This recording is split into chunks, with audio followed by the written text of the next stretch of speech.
Hello and welcome back to the fourth part of my audiobook series. In this particular video I'm going to be recommending specific audiobooks to you. Part 1 I discussed how to get into audiobooks, so these recommendations are going to fit quite well with part 1, so if you haven't watched part 1 yet, do go ahead and check that out.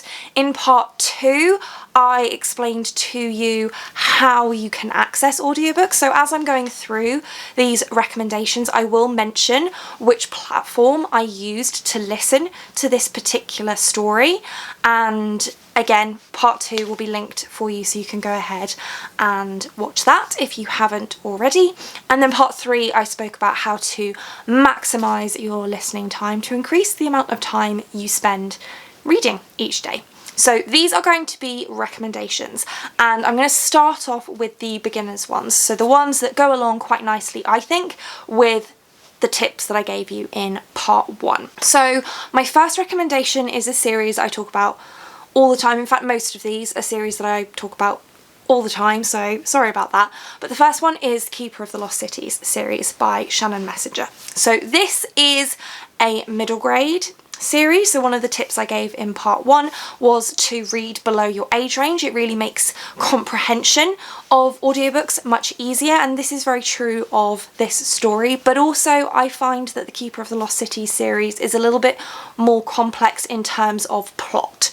So it's easy on the writing, which makes it really good for starting out audiobook listening, but it's still engaging because the plot is quite intricate, so it's not going to be too sort of boring for an adult reader. I find it a really great series, and also the audiobooks are fantastic. The narrator is wonderful.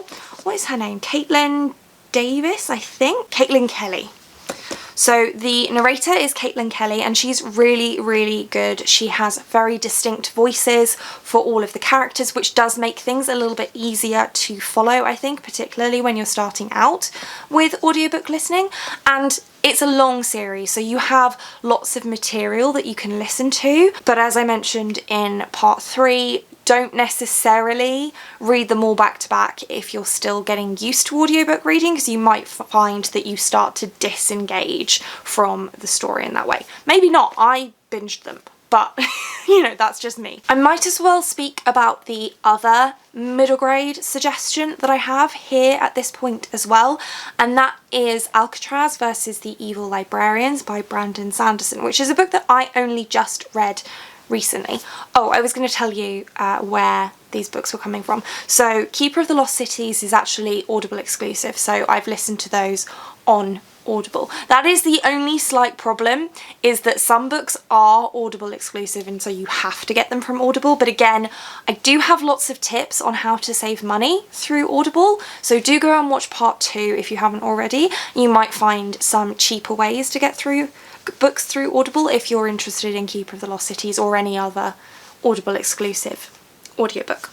So Alcatraz versus the Evil Librarians by Brandon Sanderson I read in March, and once again this is a middle grade adventure style story, so the writing is very easy to follow, but it has a really interesting narrative style in that the narrator is speaking to you, the reader, and telling you the story of what happened to him in his past, so during the story itself. And again, the narrator is absolutely excellent. The writing style is nice and easy to follow, but the plot is fast-paced and exciting enough to keep you engaged, and they're fairly short, these books. So that's the thing about Keeper of the Lost Cities, is the books do get a little bit long, especially as you move on in the series, whereas the Alcatraz books are all pretty short. So you might find that that's particularly helpful when you're starting to get into reading audiobooks. And these are, at least for me, on Scribd, so I am, or Scribd, whichever. I'm listening to the Alcatraz series on Scribd. Next, I think I will talk about YA. So the next series that I'll talk about is the Good Girl's Guide to Murder series by Holly Jackson. And the reason I recommend this one is because it is told in a very podcasty style. so it's quite dramatised. It's still only single narrator, so you've only got the one narrator telling the whole story, but the way that the Good Girls Guide series is structured in terms of in the actual books is that there are copies of pages from Pippa's notes, and there are transcripts and that sort of thing. So those elements are kind of told in a podcast type style, and that I feel like makes it slightly more digestible. Also, it's YA, so it's on the younger end of things, and I would say it's, you know, it's not the youngest end of YA, but it's not at the top end either. So it's a pretty good one in terms of age range and being accessible in that way. It's told in a fairly straightforward manner, but again, it's a mystery story, so the plot is fairly intricate, and the production quality of this series on audio is fantastic. I listened to these in a mixture of places, so I can't remember which one I read where, but I know one of them I read on Audible, one of them I read on Scribd, and one of them I read through Libby. The other sort of similar YA recommendation I have is the Illuminati Files. So these are sort of full cast, so you have multiple narrators for this series, and it's also slightly podcasty style, so it's quite multimedia. If you've ever seen a copy of the book, you'll know that they're quite multimedia type stories. So again, we have diary entries, we have call logs, we have transcripts, we have descriptions of video footage.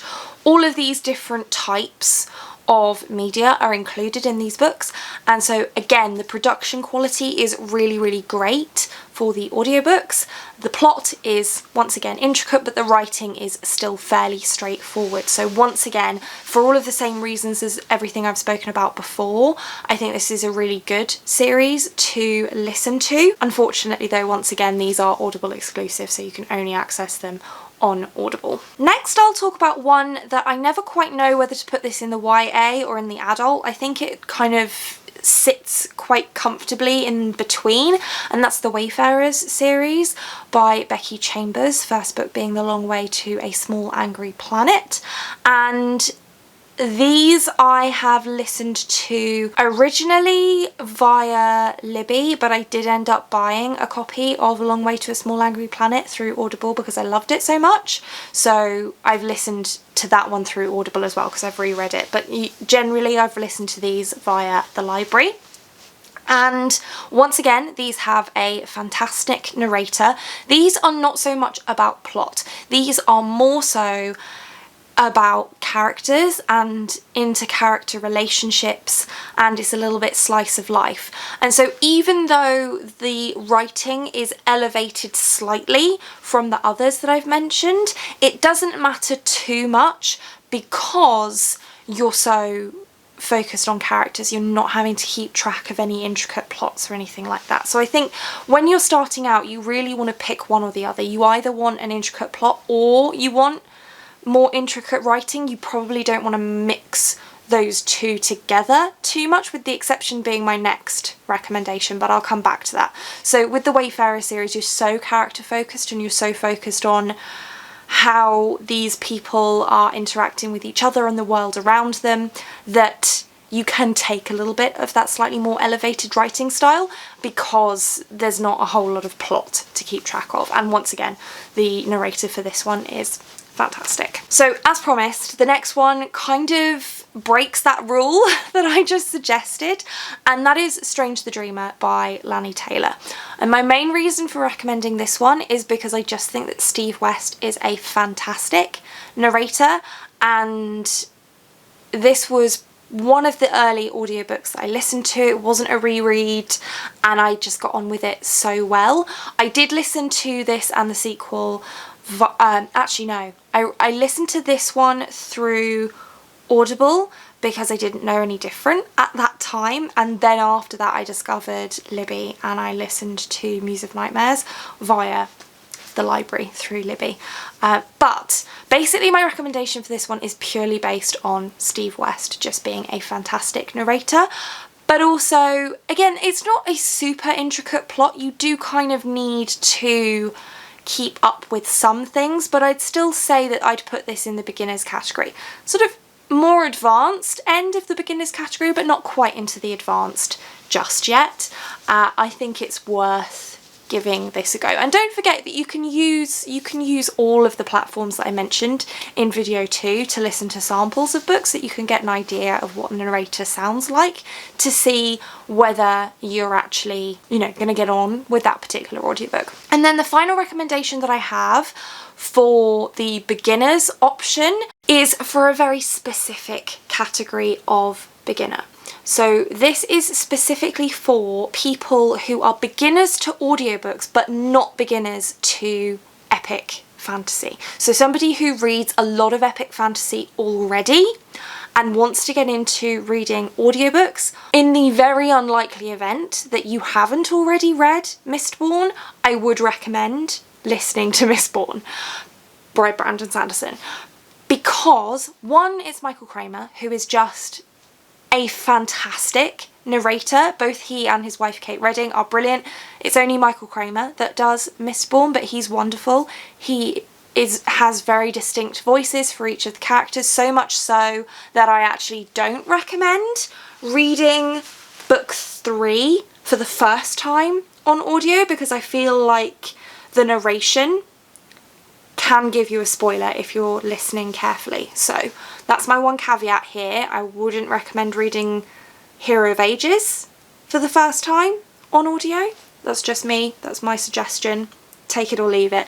But I do think that Mistborn is a great one if you are used to reading epic fantasy. And I say that specifically because however you read epic fantasy, the beginning of the story is confusing, it's difficult to follow, and so if you're used to reading that kind of book, then you'll be used to feeling that feeling, and so you won't be too bothered if you feel that feeling while listening to an audiobook, because it's just normal for fantasy. Whereas if you're not used to that genre and you're also not used to audiobooks and you're trying to read Mistborn as one of the first audiobooks that you ever read, it's going to put you off audiobook reading because it's going to be confusing. But that's normal, and it's not the audiobook, it's just the book. That's how epic fantasy works. So very specific recommendation, but I couldn't leave it out, and I don't think it belongs in the advanced section, because as far as audiobooks go, I feel like Mistborn is actually pretty easy to listen to and pretty easy to keep track of what is going on, particularly the final empire, especially if you're not trying to kind of pick up on all of the little foreshadowing stuff, which, I mean, I didn't do that the first time I read it, and I read it physically anyway, so I think it belongs here in this list, but you could disagree, and I would understand why you would.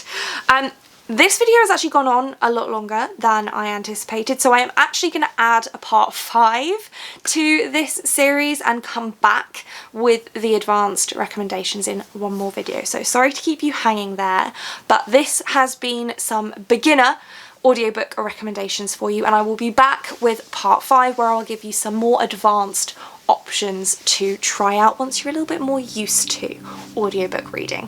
And that's it for this one. Thank you so much for watching. If you like this video and want to see more like this from me, then do think about hitting that subscribe button, and I hope to see you here again soon. Thanks!